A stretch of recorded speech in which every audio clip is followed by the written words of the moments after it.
All right, let's move on and let's talk about everything we've done so far with delta H, delta G, delta S. We have always done things in the standard state. Now we're going to be in non-standard state, so that goes away. So this is just a delta G reaction when you have a non-standard state. It is delta G at standard reaction plus R times T times natural log of Q. Just write that down. All right, we know what delta G0 reaction is. We've been calculating that. So free energy at standard conditions. R is the ideal gas constant. It's the 8.314 joules per mole Kelvin. T is the temperature in Kelvin.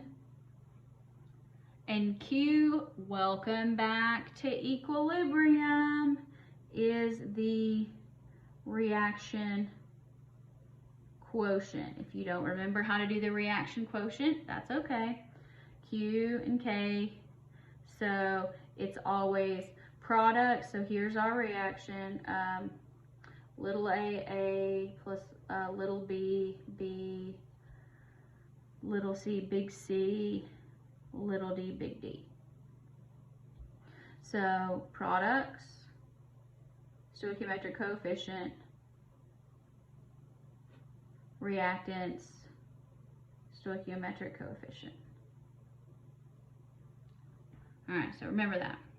That means that we can calculate delta G for any conditions that are provided as long as the temperature and the pressure are constant, because here we have to deal with the gas laws. So we can do a snapshot if conditions are changing, but we can only do it for one particular moment where temperature and pressure are constant. So under standard conditions, Q equals 1. So the natural log of 1 is 0. So this doesn't matter. So this entire term doesn't matter. This equation works all the time. But when your reaction quotient is 1, well, it doesn't matter. So then they're equal under standard conditions.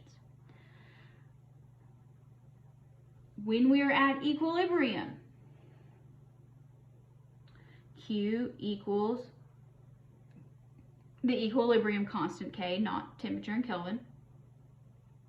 So that means delta G equals delta G0 reaction plus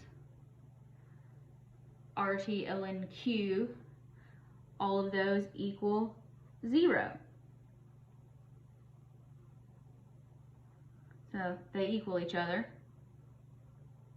So that means the reaction is not spontaneous in either direction, which is what you expect when you're at equilibrium. If it's not moving either direction, it's not spontaneous. That's a good thing when we're at equilibrium. So when you're at equilibrium, you have your standard, and this term equals the negative of delta G0 reaction, so it's 0. All right, are you ready to give this a try? Probably not.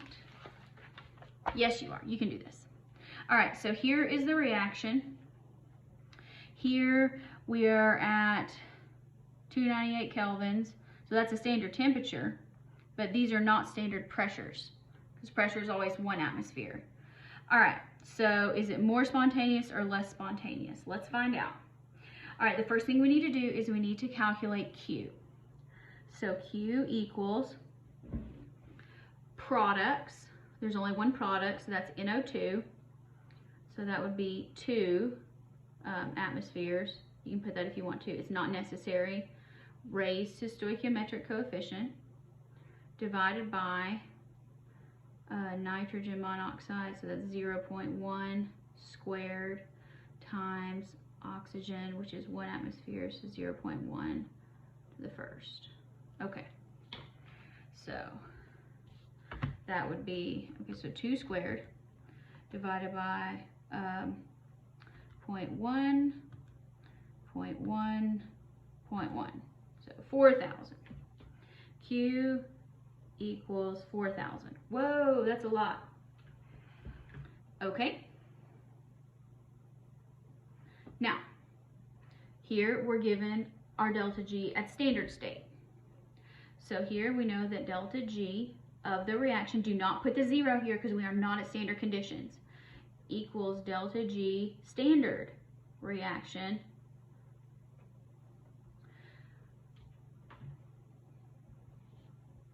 plus RT ln Q. So let's plug this in. Negative 71.2 kilojoules plus R, which is 8.314 joules per mole Kelvin, times 298 Kelvin, and Q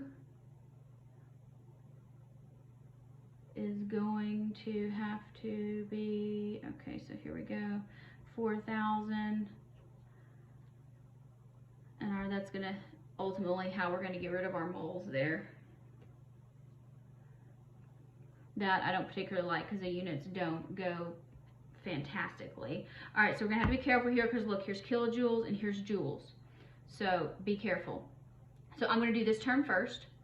So I'm going to do 8.314 times 298 times natural log 4,000. Whoa, that's a big number. Okay, remember, but that's in joules. So I'm going to go ahead and divide it by 1,000 and convert it to kilojoules. Okay, so that's negative 71.2 kilojoules plus 20.55 kilojoules. Okay, now, so it's negative 71.2 plus that answer. So it's negative 50.65 kilojoules. Okay, so that was the first part of the question.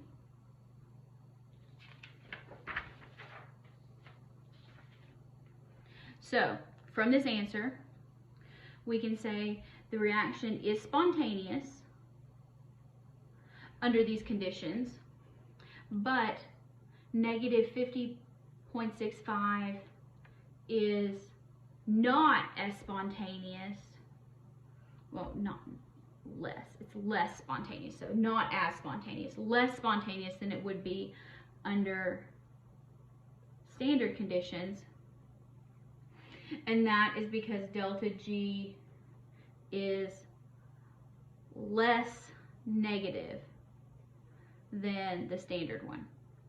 So this calculated result is actually what we would expect based on my favorite thing, Le Chatelier's principle, because you have an increasing concentration of products and a decreasing concentration of reactants relative to the standard conditions, because the standard conditions, they're all 1 atmosphere, and so that would actually make the reaction less spontaneous than under standard conditions. So this is all coming together. I told you Le Chatelier's principle was not going to go away.